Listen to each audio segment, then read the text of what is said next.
Stand straight lang. Parang si 80 ba? Si 80 position. Out balance. Oh, out balance. Susunod mo yung product. Ito. Suot mo. Hindi, naganda ko wala kami. Okay na po. Ano ba yung pinagkaiba? Oo. Hmm. Ayan. Ganun din. Oh, take out balance. Oh. Oh. Diba? Pahawak ka ng cellphone. Oh, yun. 5 seconds lang. 5 seconds lang. Tignan mo yung impact ng radiation.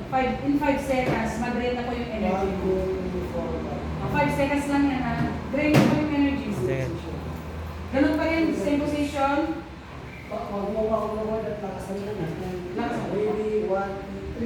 Ayan, mouth balance din.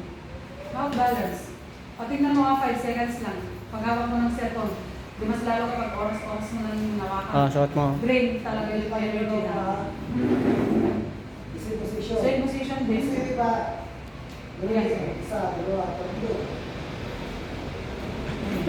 Yan yung product natin. Kita tayo, Diba? kita. Tama mo ti agko agkas jay. Yes, Jai.